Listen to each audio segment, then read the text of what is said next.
Testing. Fart. Shart. Don't you wish you were recording this? I am recording this. Oh, there's our opener. Previously on We Watch TV. Hey, wait a second. What? Hey, everybody. Welcome to We Watch TV, the podcast about the TV that we watch. I am Daniel. She is Hope. This is episode 55. And I need to do some squats. Really? Yeah, I have. I decided that I need to get. I need some more size on my dump truck.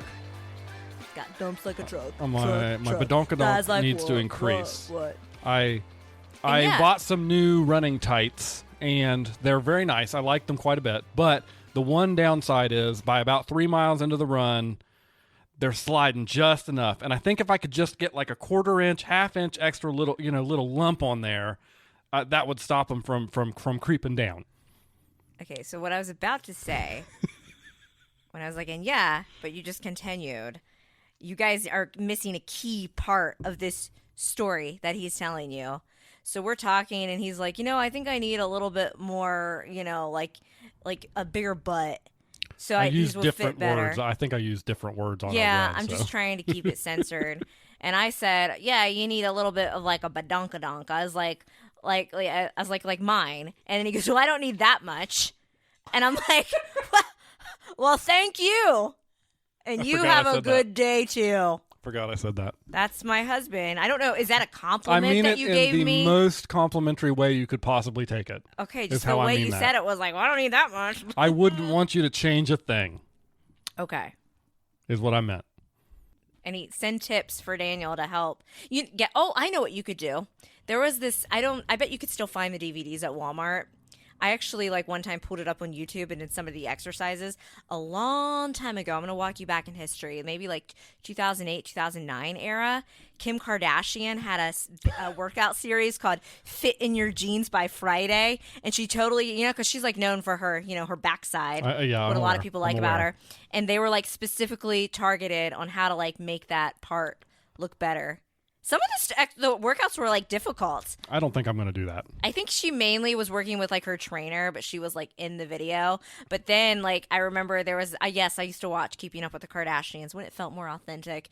But there was this episode where Kourtney, and if you guys know Kourtney, she's the savage one. She totally roasted Kim, and she's fit in those jeans by Friday, honey. And I always think about that. Okay. Okay. They got a pull string. I tie it as tight as I can, but they still just slide. I don't think that there's anything I can do about it. Are they not high-waisted? Well, I got a bit of a situation. A front badonk. A front badonk, if you will. A beer gut, most people might say. It's not too bad, but it is enough that... A dog dad bod. A dog dad bod. Oh, God. In other news, though, it's good that we didn't blow a tire this week. Yeah, but you know what helps me can maintain that dog dad bod? What? A bucket of chicken and a bucket of biscuits from KFC. How about that transition? That's a really good... I'm actually very proud of you for that transition.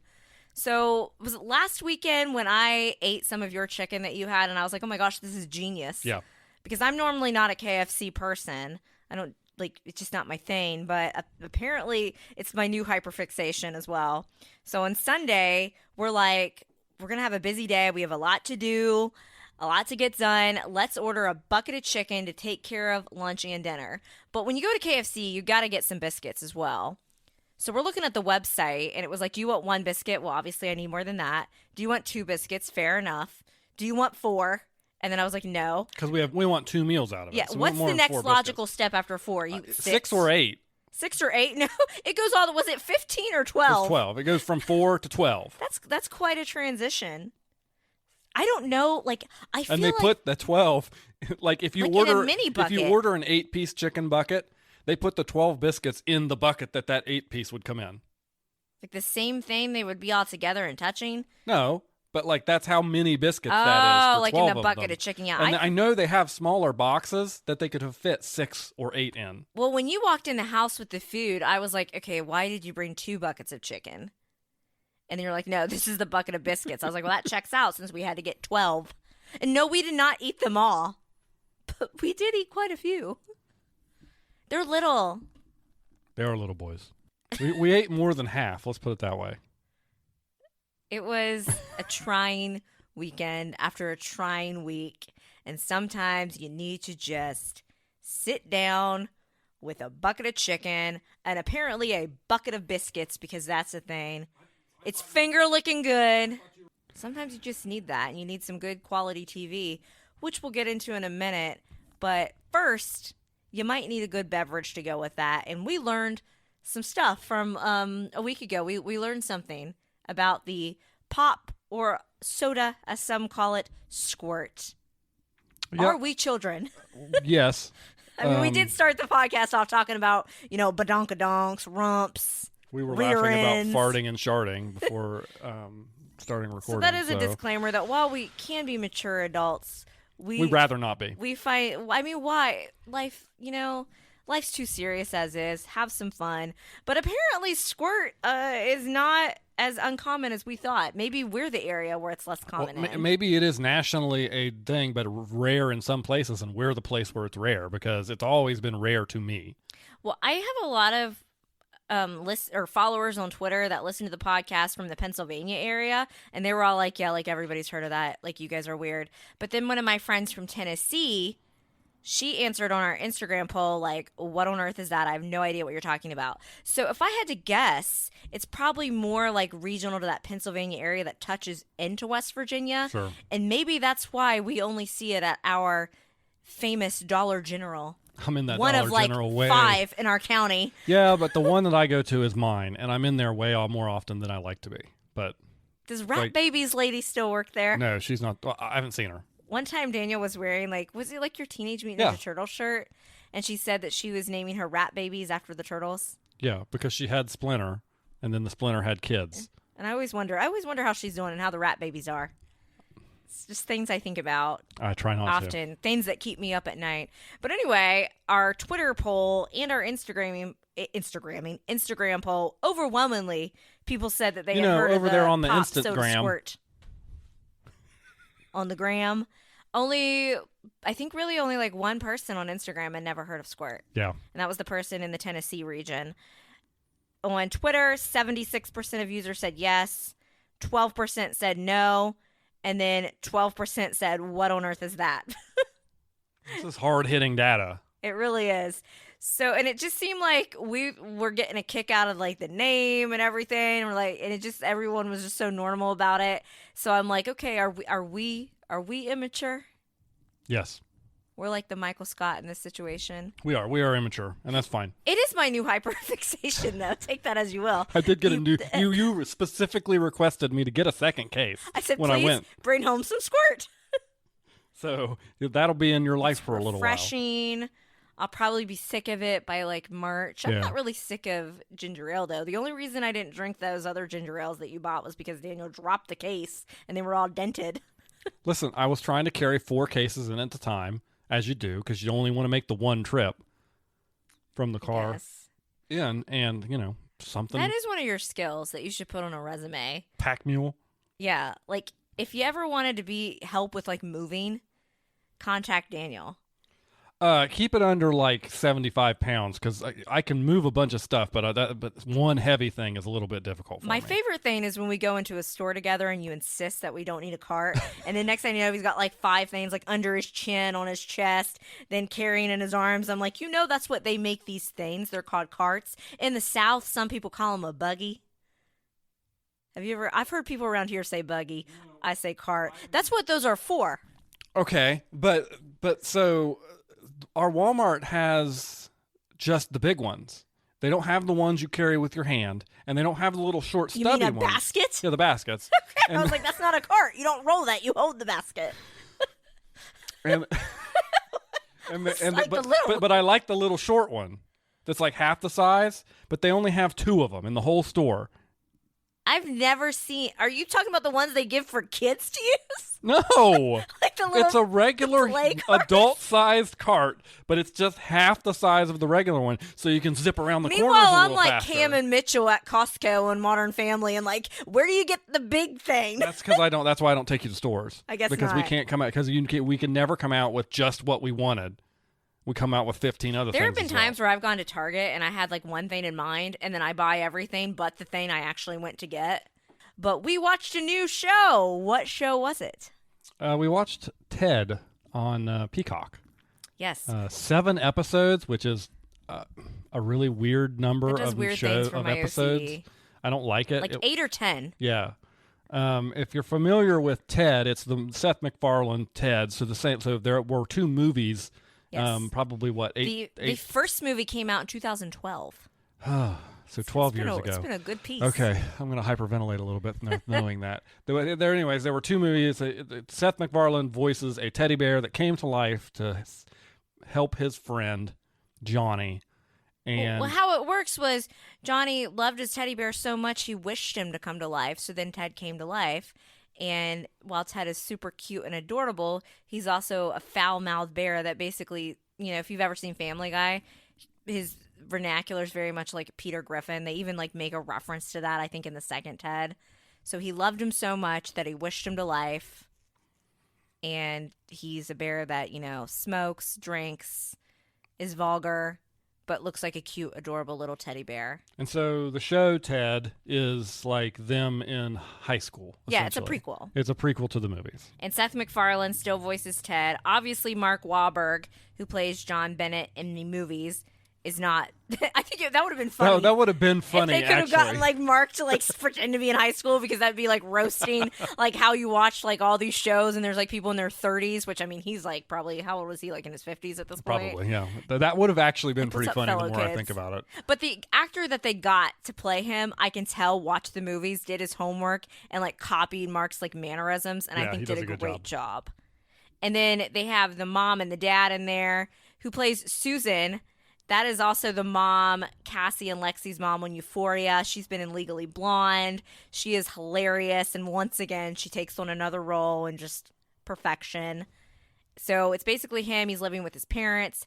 Ted's there. Jade, their cousin, lives with them. So, like Did you Daniel said. confirm that her name is Jade? Yes. Okay, because I do not recall her name being Jade. What do you think her name is? I don't know now. Now that I think about it, I don't know what her name was.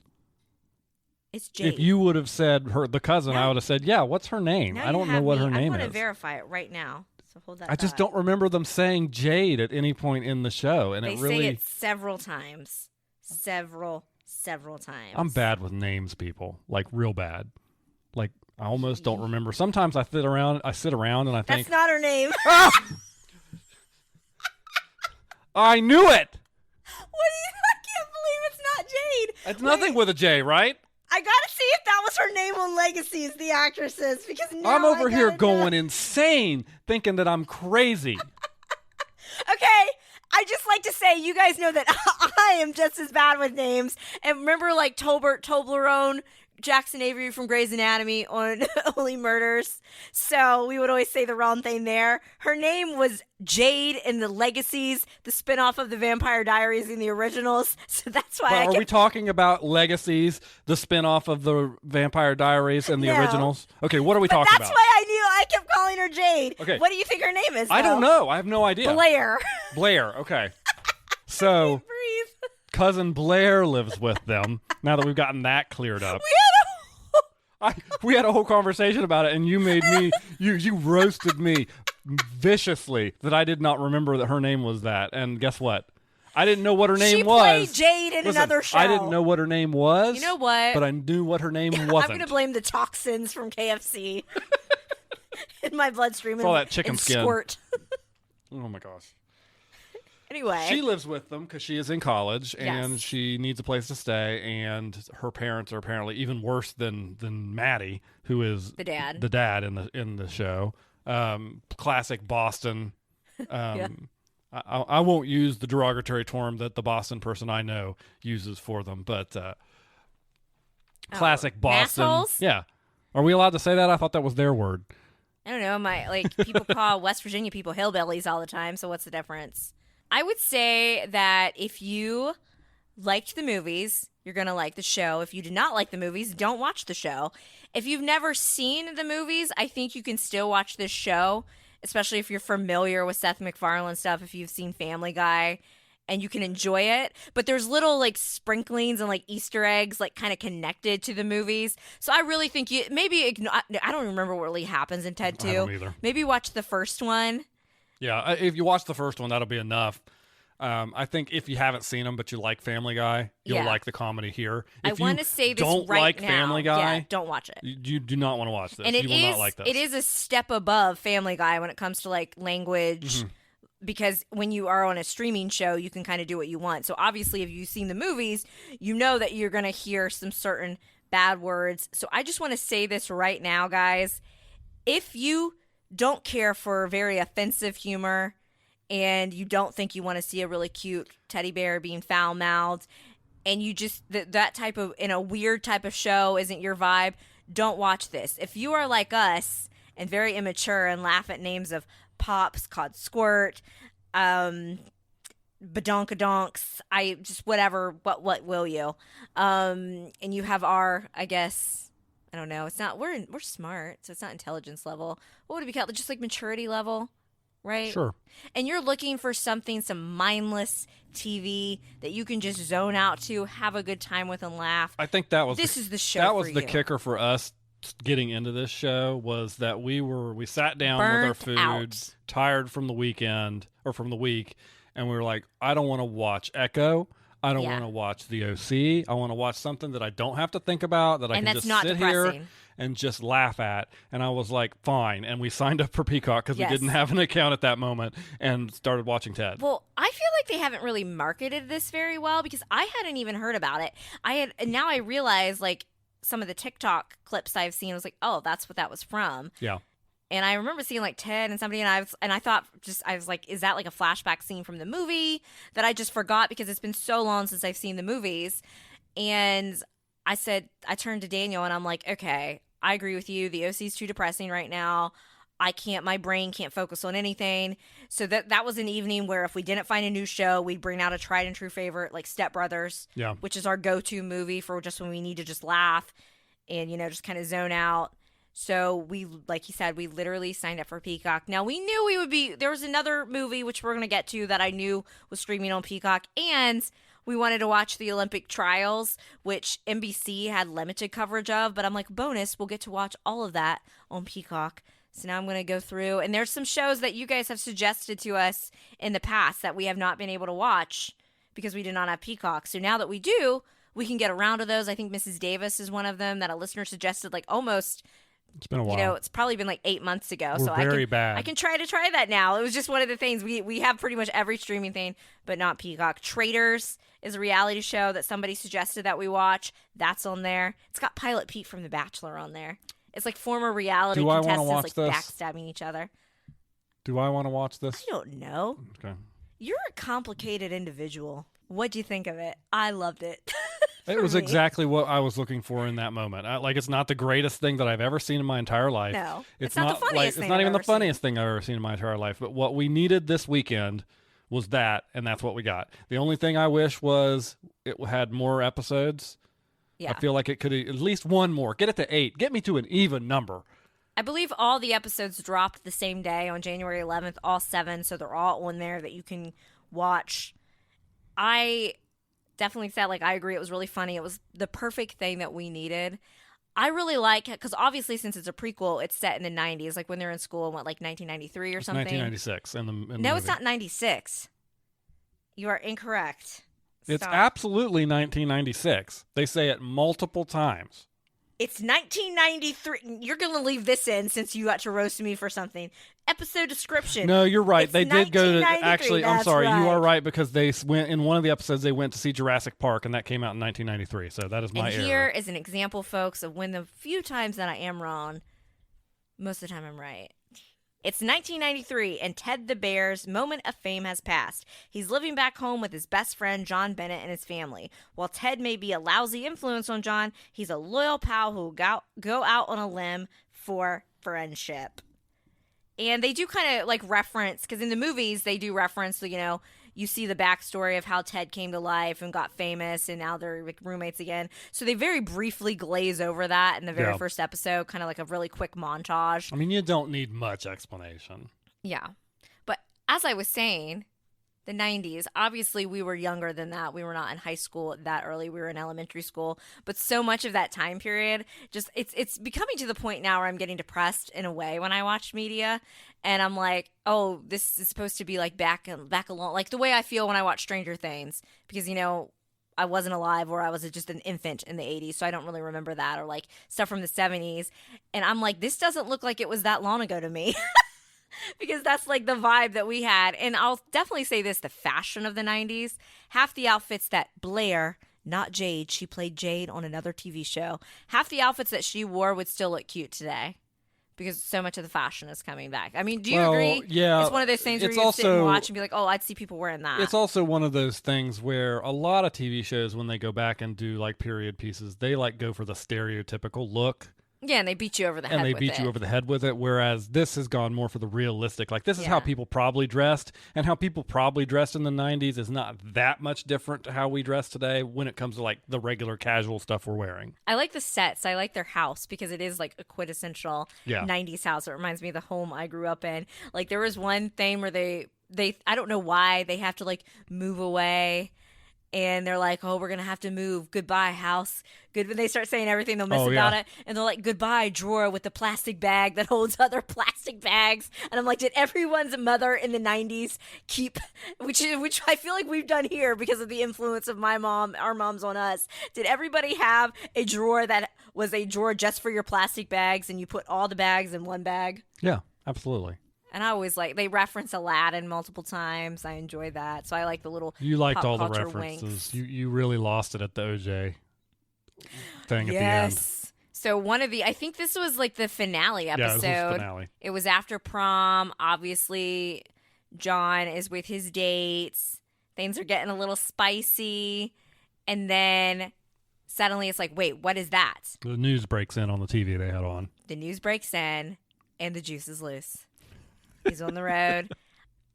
This was like a crazy moment for everyone that had like at least cognizant memories. So, I don't know what age they say people start like actually remembering stuff. So, elementary school age, I remember many things, like important things, I guess, from elementary school.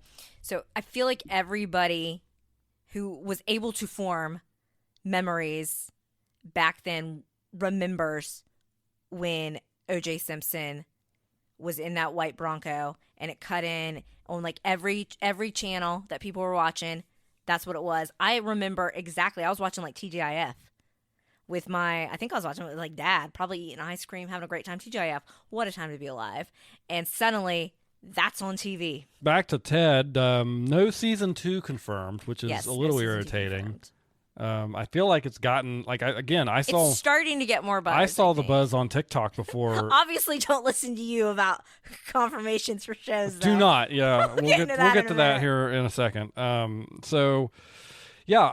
liked it. I think if you're a person who liked the Ted movies, if you're a person who likes Family Guy and that kind of if you know what you're getting with Seth MacFarlane, if you like lowbrow humor, if you know what you're expecting with Seth MacFarlane and you like it. Go for it. Go for Ted. And if you know, if you specifically know Seth MacFarlane turns you off, don't watch it. This is Seth MacFarlane comedy. Do not engage. I really again, just some of the time period jokes that he made. Like there's one part where they do reference the Patriots, which was hilarious. And he's sitting there on the couch, Maddie, the dad, and he's like, man, it's not fair. The Bills, they always win, and we don't win anything. We never win anything. And only years later would the Patriots win everything. And now the poor Bills. Yeah. So it's just little stuff like that. They made some really kind of, I'm not going to spoil those, but some just out-of-pocket jokes that even you and I were like, I can't believe you just said that. But that's I guess, the charm of Ted. And my one ding on the show was going to be, well, where is the Thunder song? If you have seen the first Ted movie, they have the, F you Thunder song. And suddenly at the very end of the episode, it starts to rain and you get a little wink to that Well, song. I took that as them going inside to write the song. He's like, Yeah. get your guitar. We're going to write a song. Yeah. That's why I said a little wink to like the reference from that first movie. You also, speaking of Peacock, we also watched the Olympic marathon trials. Yes. And you know what? Now that we've done a marathon, it's even more fun for me to watch a marathon, and also even more just like Defeating. wow, like how these people are so fast. I'm just glad that my half marathon PR is faster than their marathon times. But whoo, they are good. I don't know what the winning male time was, but I think the ladies finished in like 2:25 for a Around marathon. There, yeah. What is that average like? What would their average mile pace be for Fast. that? Fast. It's around 5 minutes. Crazy. Yeah. I feel like nobody works as hard as elite long distance runners do, and it's so often that the sport of running in general, you basically only hear about it every 4 years for the Olympics. So it's nice to see them shine, and I am glad that we got Peacock so we could watch more of it because we would have only gotten like the highlights. The men, the two dudes that are basically the qualifying was weird, right? Like I don't understand it. I still don't understand it, but I also don't really have that much desire to go into trying to understand it. So maybe that's part of it. Well, I think they had like it wasn't just top three. Like you had to hit a qualifying standard. Yes. So the third place guy in the men's race, he did not hit the qualifying time.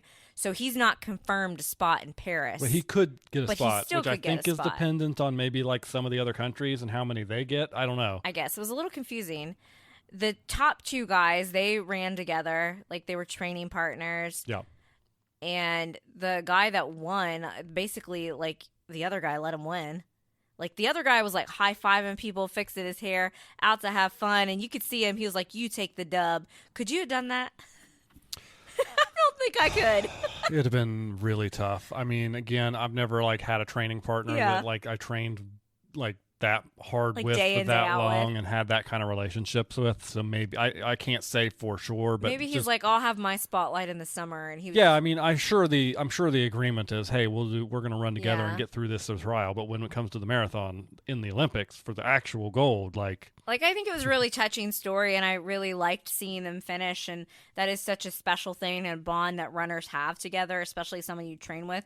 But I feel like most people would be like, "All right, 100 meters left. Whoever gets it, gets it." You know what I mean? Yeah. But they probably are running smarter than the people that are going to go out because they know they don't want to avoid injuries, so they don't want to put in unnecessary. I mean, this is the surgeon, trial. so- You don't want to kill Yeah. yourself. Like you don't want to risk getting injured in that last 100 Yeah. meters for nothing because you've already like they knew Yeah. they had they knew they were had it. the Like time, they had they the were the time. top two, They they were were the top gone. two. There was no reason to push harder in that instance, which I know sounds strange to some people who might Yeah. be listening who don't like go around in running circles. But in this instance, like there was no incentive I'm for saying them. the guy that got second, he seemed like he was just chilling, so relaxed. Oh yeah, he seemed like la he was la in a really la. good place. I'm like, wow, to be that good. It was insane. And the women's field though was incredible. Our women, like, I feel like are better Yep. than our men in terms of like So times. in they the women's produce. field, the top 5 people hit the qualifying Yes. time, but only 3 get to go. And That'd be a so bummer to the get top fourth. 3 are confirmed to go to the Olympics, Yes. but being 4 and 5 qualifying for the time but not getting to go would be a huge bummer. That would be a bummer. But they all did. They did great. The woman that won, Fiona O'Keefe, 25 years old, first marathon ever. Not only did she win on her first marathon ever, but she also set the marathon Olympic trials record For America. for America. Yep. Yes, for America. Which I feel like sometimes I know like the trials has a record in general. I think marathons, it's harder to compare because every course is going to be different unless you do that same course every time. Like here's your time. Some courses might have different downhills, different hills. I think they try to have parity. Yeah. And the way they do it with the whole, like the first 3 miles starts out and then you do basically 8 loops around the same course. But like, even though they try to make the courses as close as possible, this trials was in Orlando. And that's going to be different than Southern California or going to be different than wherever they have them because Orlando is hot and humid. That's what I was ready to say. Even this time of year, it's hot. Yeah. It's Oh, hot yeah. and humid. And so, yeah, there's only so much they can do to make parity on the courses. Who I think Shalane Flanagan previously had the marathon trials record, and I don't know what city she set that in, but I was about ready to say the same thing about like having run often in Orlando for Run Disney races, and just recently for the marathon we did in Orlando, which thankfully we were blessed with cooler weather. Yeah, we were. But it was still incredibly humid. Yes. And it looked a lot hotter in the conditions, and they started later for these people, which is funny because they were finishing right after noon, and we finished our marathon at 11:30, but Yeah. we started way earlier because we're not Olympic level fast. So that's another thing, like weather weather conditions and track and stuff. You could all tracks are the same, 400 meters. And you take like elevation in consideration, True. like Yep. You have to. humidity. So you're always taking weather, and I do believe like in sprints for track, like the 100-meter dash, like if it's a particularly windy day, that assist runners, they don't let that count as records, right? They put, like, have asterisks a on it. flag system that like if the wind Yeah. is over a certain speed, no matter what you do, you cannot break a record that day because it's a wind assist. You guys are learning so much about running. Second place for women was Emily Sisson, and you could tell I think she might have been able to win and beat Fiona, but she knew. She's like, I've done She didn't enough. need to. I'm cruising. And then the third place winner was like a surprise. Like this girl, I don't even think people had her in her top 5. Dakota Lindworm. She said, and you could tell too. She seemed surprised. The other two were kind of like, yeah. But she was like, you could see the emotions hitting her. And she said that she was a walk-on her Division II team in college. So that just goes to show what hard work can do. I know for me, we watched Sarah Hall, a competitor. She's a couple years older than we are. I remember hearing about Sarah clear back when I was in high school because she was doing so good in track and cross country especially. And I think this was like her 5th Olympic trials. Like she's done various events in track. I think this was her maybe 2nd or 3rd time doing the marathon. And she did hit the standard. I think she got 5th place. Yeah. And she did just fantastic. You could tell she was hurting at the end. So I was really pulling for her, and I really would have loved to seen her, make that team for the marathon. And Sarah Hall has been to 8 trials. I thought it was a lot bigger, more than 5. I thought it was more than 5. So she's had an incredible career. It's just nice to see runners get the spotlight, and just all the different ages. Like Sarah Hall is the 40-year-old, and then we got the 25-year-old winner. And if you're out there listening and think this seems interesting, go Google. I guarantee you, if you live in a city, you probably have a marathon somewhere near you. You can go find the course and stand on it and yell for these people, and it's a great experience. And I can tell you from personal experience that those random screams as I go by are so helpful. And it's really nice when you're a runner in the race and you have your name on your bib and you hear somebody say, "Go Hope, go Daniel." Yeah. And we look at each other. I was a little, actually, Who's that? I was a little like, and what? It's like, oh, they're reading the names Yeah. on our bibs. But it really was, and we are obviously not elite runners. No. That was our first marathon, and he's right. That it helps so much. And I know that it helps these elite athletes because to us, it's like, wow, it looks like they're going so easy that they're not hurting at all. I can promise you they're giving it everything they've got. Tremendous pain. They're in tremendous pain. They've put in so much work, so much effort. I could tell it was warm when they were finishing. Oh, yeah, you could tell the sun was beating down in Orlando. It was hot. So, yeah, the marathon trials were fun. I'm definitely excited for the Olympics. I'm ready to watch some track stuff later. We're big Olympics fans. Okay.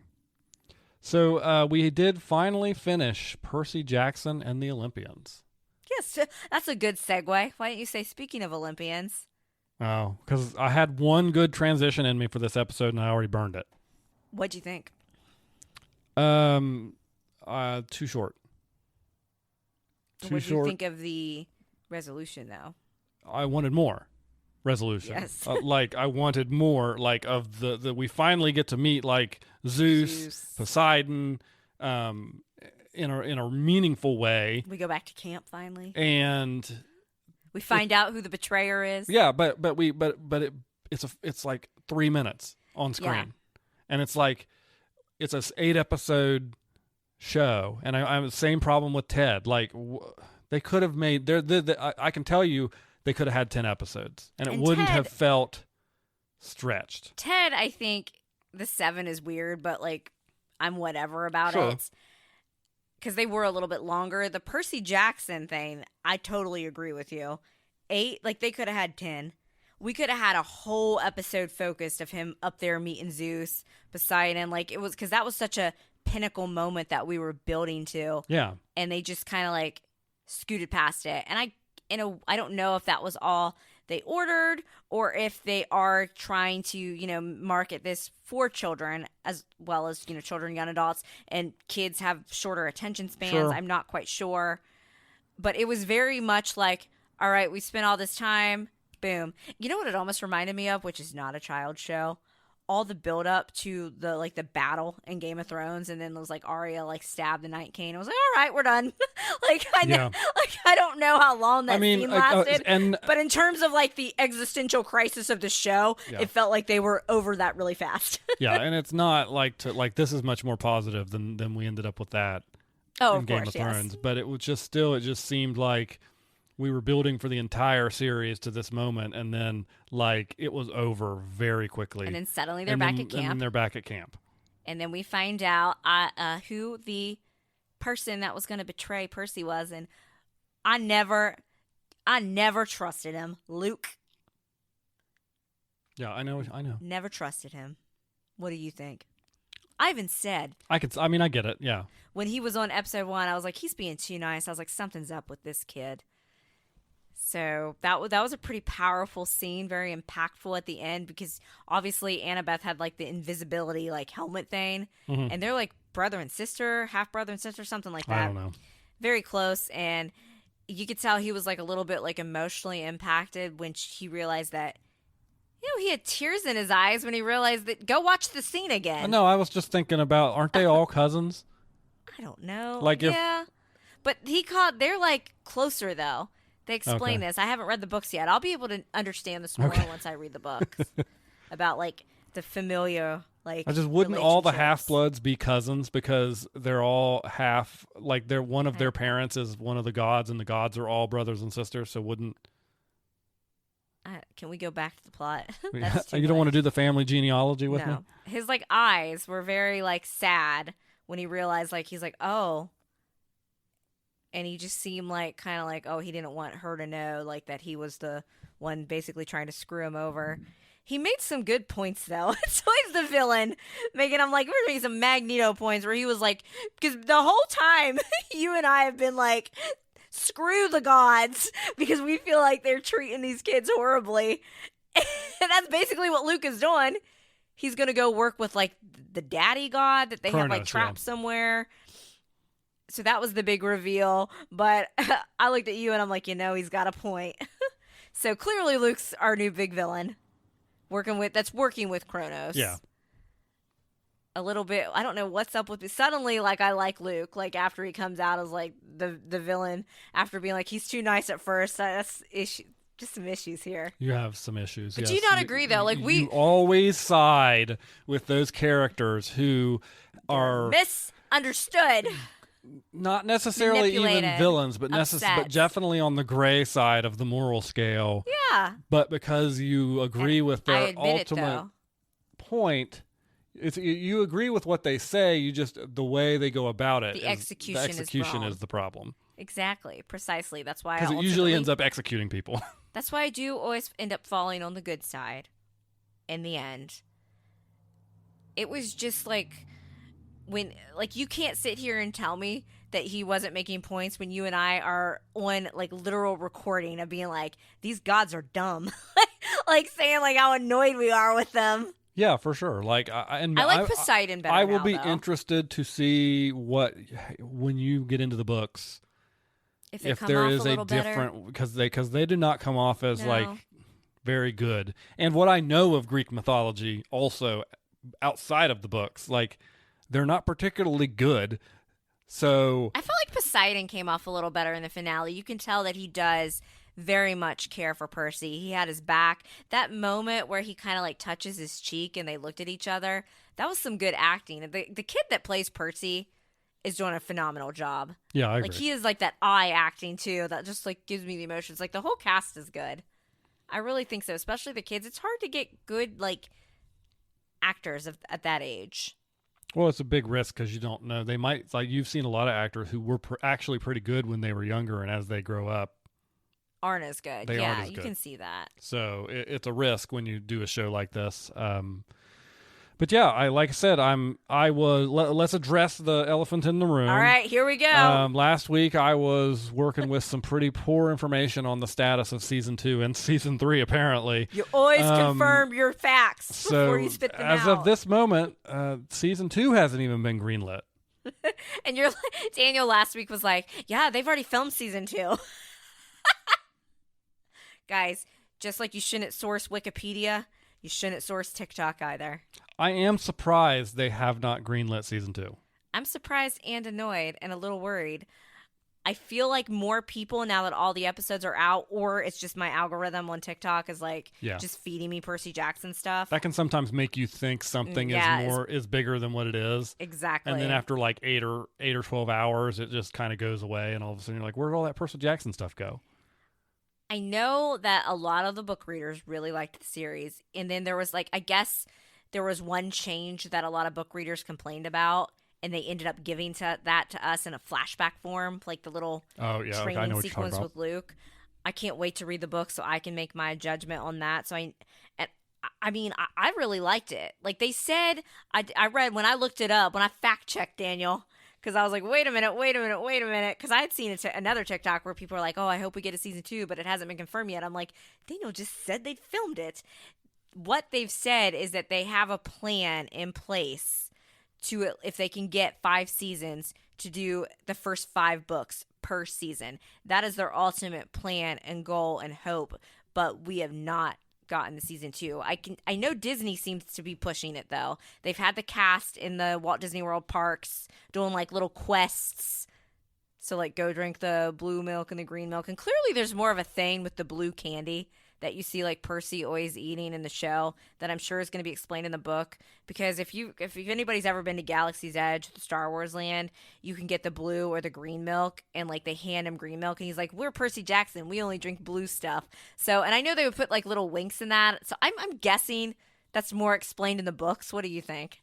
Like his affinity for blue treats? I would assume so. I didn't really even think about it that hard. I agree. I probably didn't like it as much as you did. It is acceptable for me for what it is, which is a kid's show.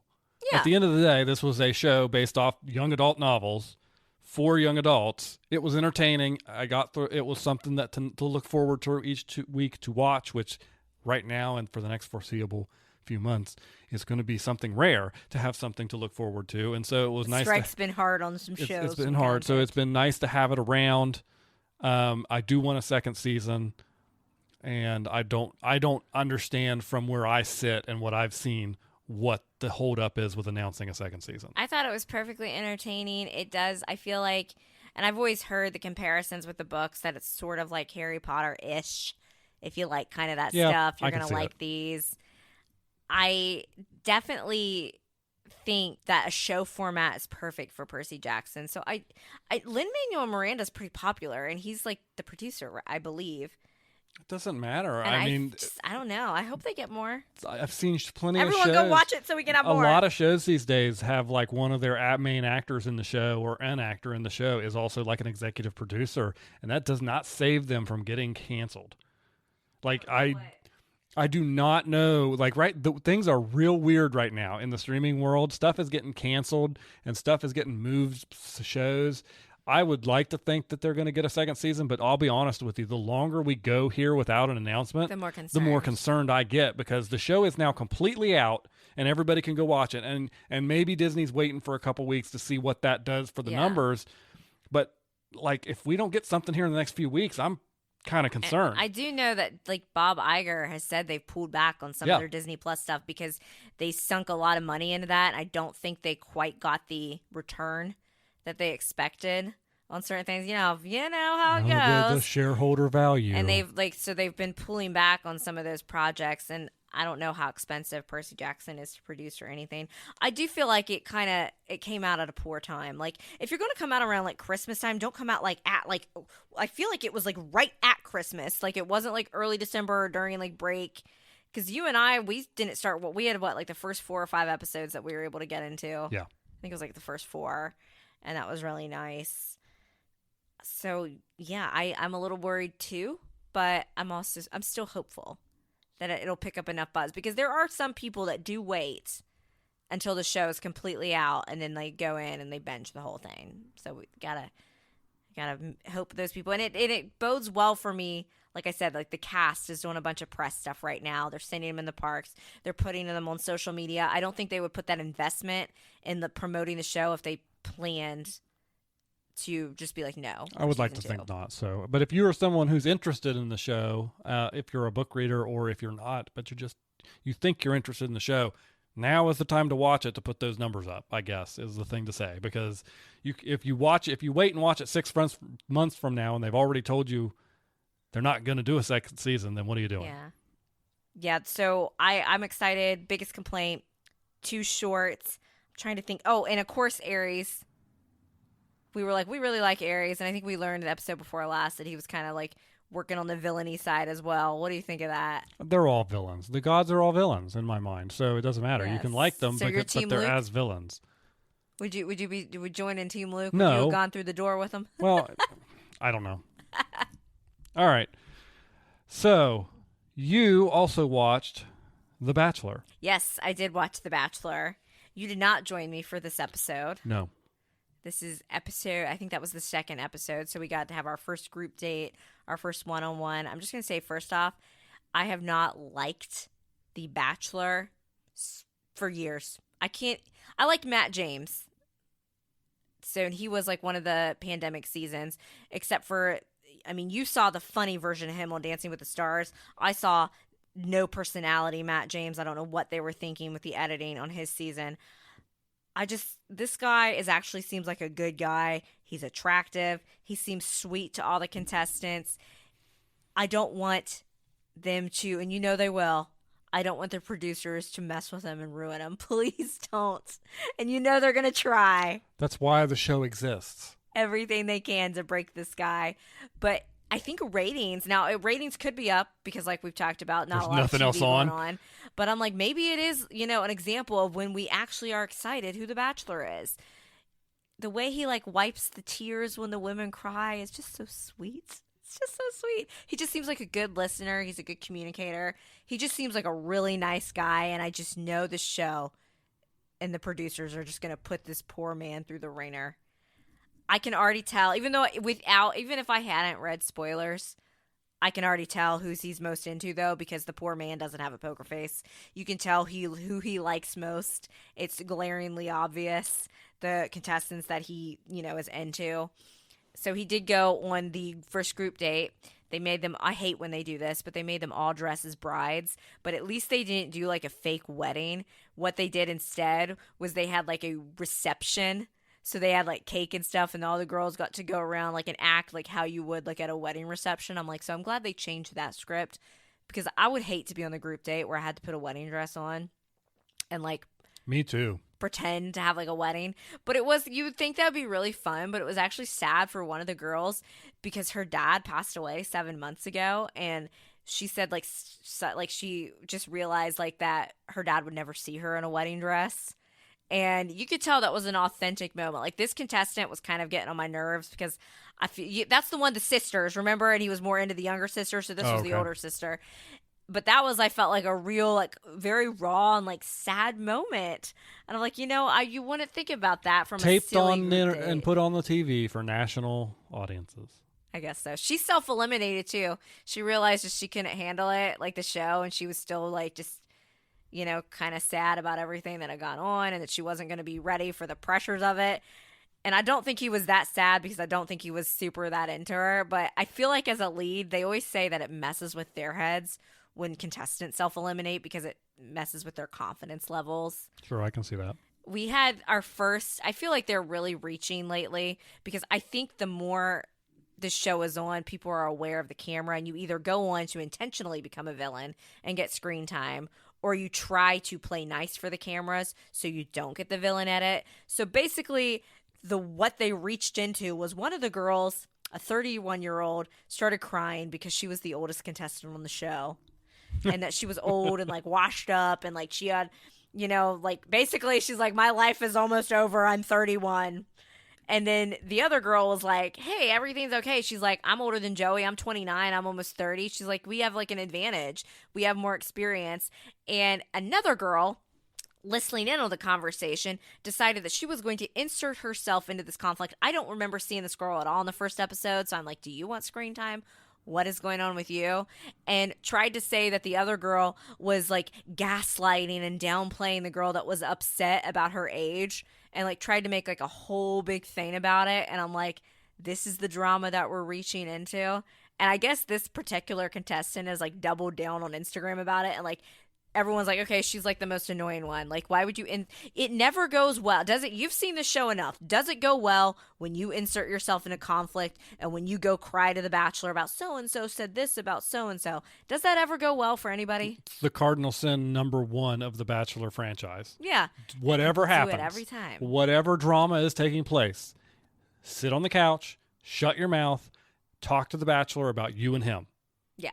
Do not bring the other drama up, because it will never work out well for you. Especially when you're the one inserting yourself into the other drama. Yeah, you're not even like, especially like in that case, you're just being like a tattletale. Yeah.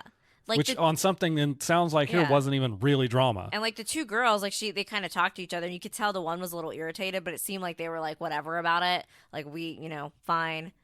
And that girl kept like trying to make like a bigger deal than it was. So that's just a classic example of ABC's like, how can we find a villain?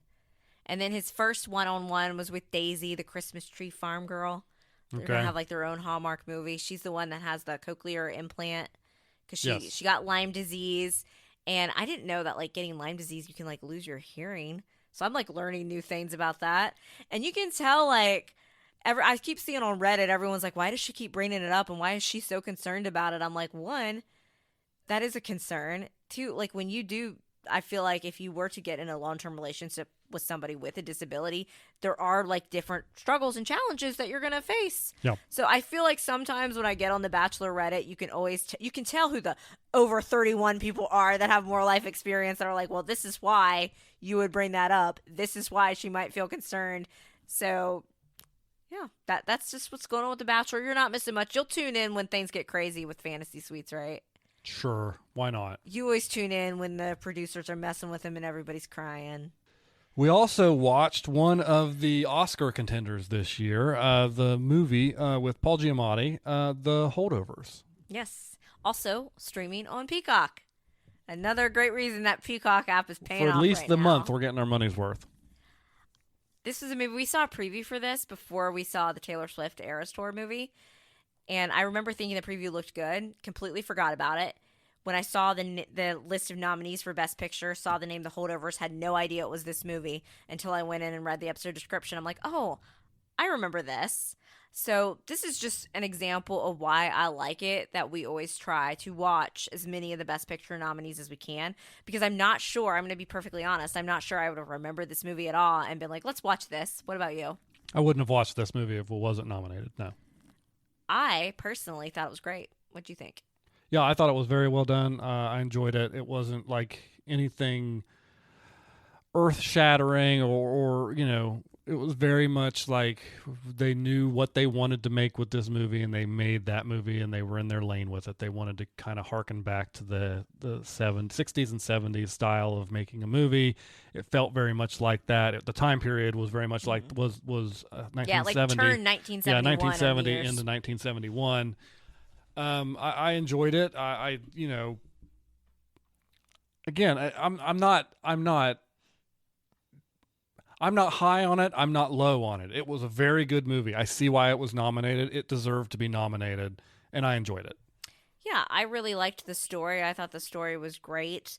There was some melancholy undertones, but also each character, like the main characters, learned, they grew, they changed.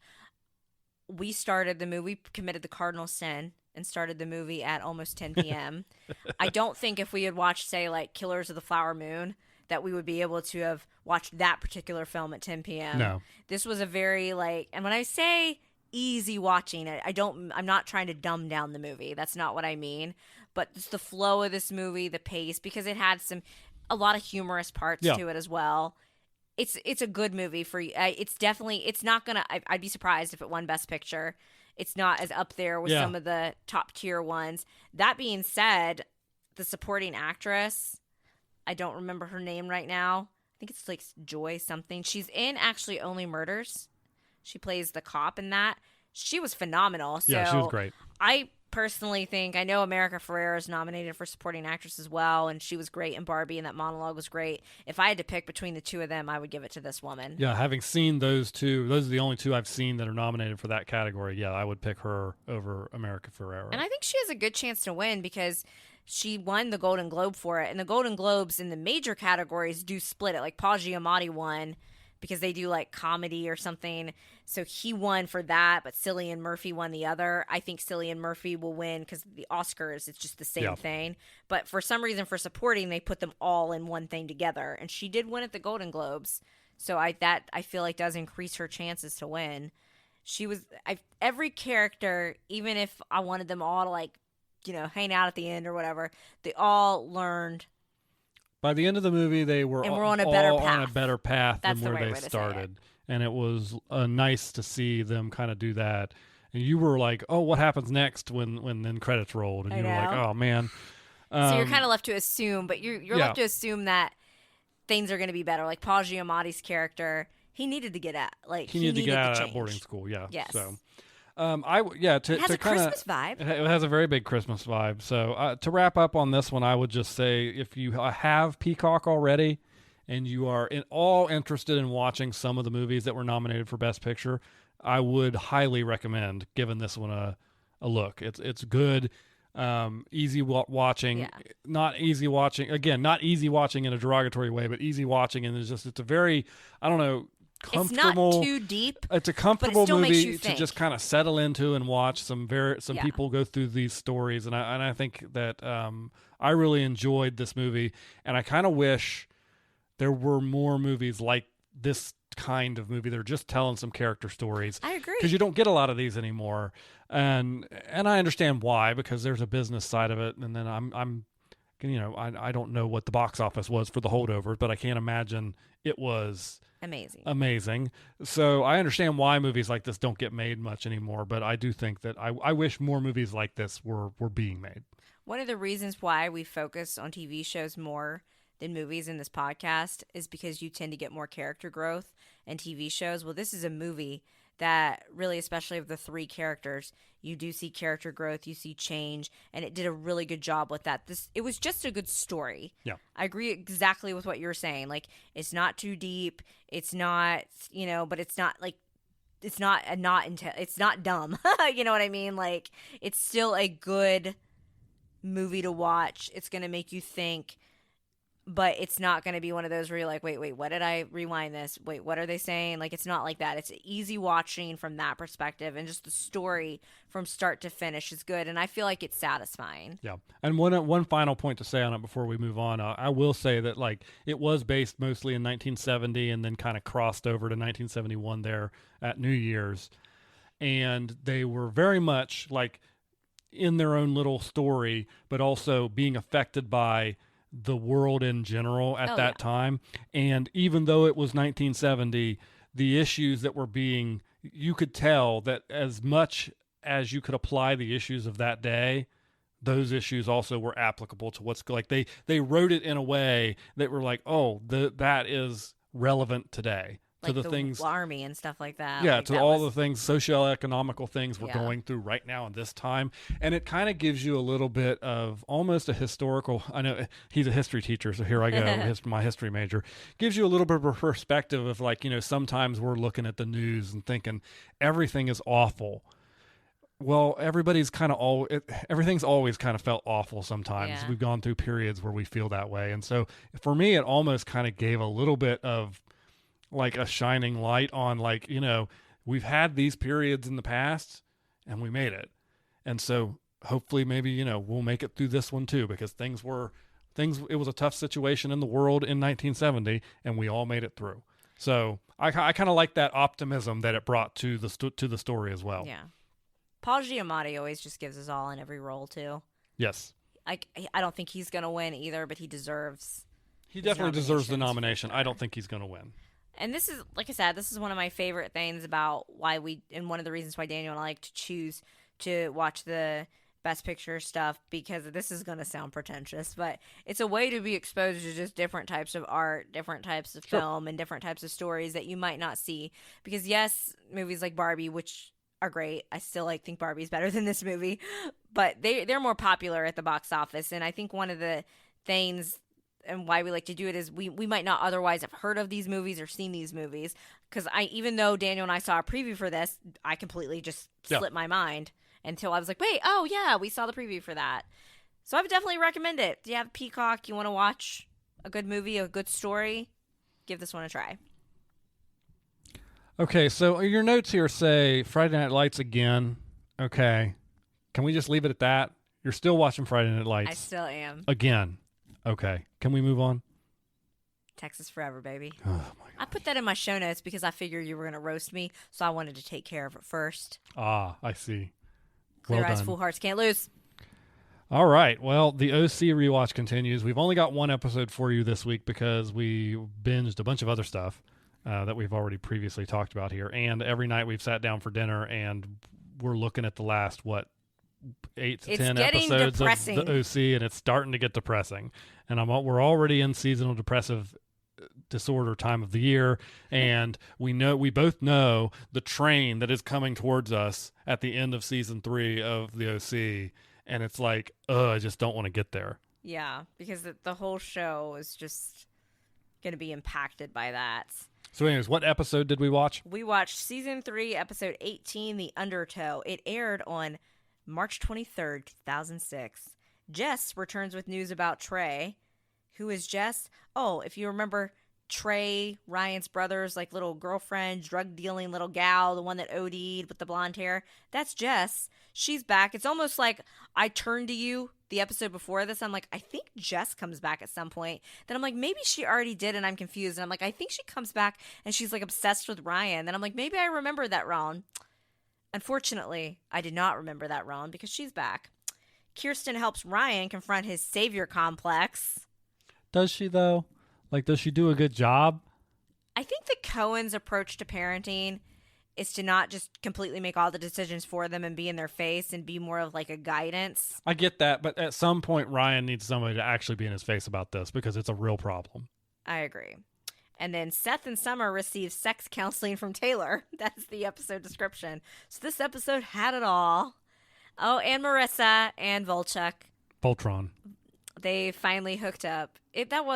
I know he's evil and that he's going to contribute to the bad things at the end of the season. That was a pretty hot scene, though. In her little trailer, she finally just gave in because she's feeling lonely. He is pretty good to look at. She's getting depressed, but we're witnessing the really true beginning, the main start of Marissa's downward path. She's already been drinking again. Now she's hooking up with this guy. So this is it, Daniel. This is the beginning of Marissa's darkness. Great. I can't wait to watch more.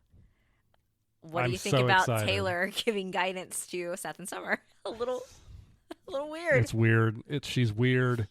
She's weird. But it seemed like she helped them ultimately. Go good. We got some right now. Seth and Summer are in too good of a place. So They're in holding pattern until they need to put they're drama about to on get them, screwed yeah. up soon. Like, so yeah, you can tell that you can almost tell the writers are struggling to figure out what to do with them until they get to whatever episode they need to get them at to drop the hammer. They were comedic relief. Yeah. Seth, Summer, Taylor were comedic relief, and then Ryan. I think Sandy is having more drama right now Yeah. than they are, and it's just they're in a really weird place, and you have to wonder if they'd still be in that place if everybody didn't know Marissa was leaving at the end of the season. Yeah. Right? If they weren't writing the season with that on the line, would Seth and Summer have completely different storylines going through because they're building to this Marissa I think thing. at that point, we as fans knew that Misha was done. We just didn't know how she was going to be written off the show. We knew before that finale aired that Misha Barton was not going to be in the next season and that they were writing her off. And if you are somebody that's listening to the podcast and you're like, no, we didn't know.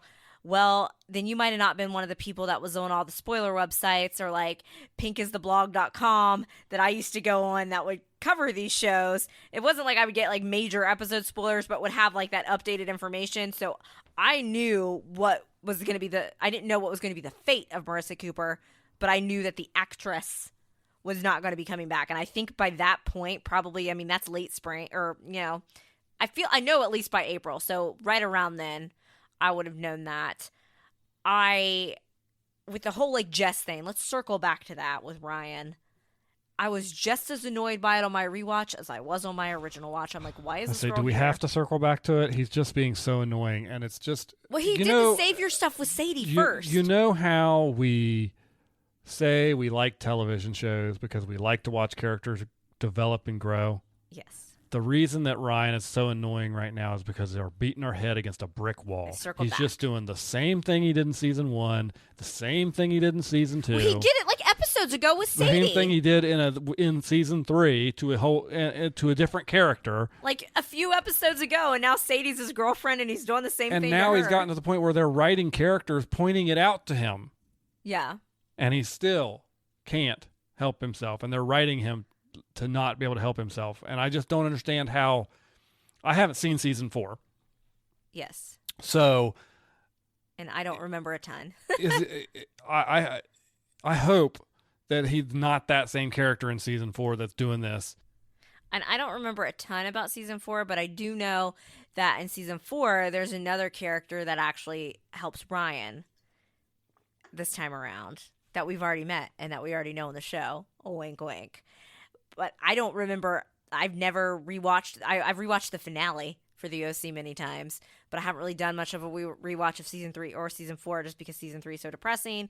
And I do remember like finding like after the first couple episodes of season 4, because you have to deal with the fallout of season 3 and the darkness, it does get funny again. So I'm excited for that, but I know it's a shorter season, and it's just one of those, like, I had no really reason to rewatch it, I guess. Because when I think ultimately of the OC, like, I think of the core 4. And as much as I love, Seth and Summer and even Ryan, like, when I think of Misha Barton, the actress, I visualize Marissa Cooper standing at the corner, seeing Ryan in that first episode. Like, she is the OC to me. So when she is no longer on the show, that I felt like that really hurt it pretty bad. And I can't believe what we just didn't mention. Jimmy Cooper, we did see him in the Holdovers. Oh, that's right. Jimmy Cooper shows up in the Holdovers, and different he's show. Just as bad in the Holdovers movie as Jimmy Cooper ended up being on the OC. It's a terrible character. We saw the name Tate Donovan in the credits, and I'm like, when's Jimmy Cooper going to show up? And of course, he was like one of the worst. He was characters. married to Pam, and Pam. It's like comb. Pan. If you don't understand what we're saying, I'm sorry. I'm not going to context for you. Okay. Anything else on the OC this week? The whole Sandy thing. I'm going to point out that. Remember how I said I was getting a vibe with Matt and Marissa, and I didn't know if it was the actors? I think we finally got why they were being weird about that, because the board wants Matt to be fired, and and I don't even think anything nefarious was going on, but still inappropriate to let a high school girl stay at your apartment. Yeah. Sandy shows up, Marissa answers the door, and that's just another ding against him. So I'm like, maybe they planted those seeds for that.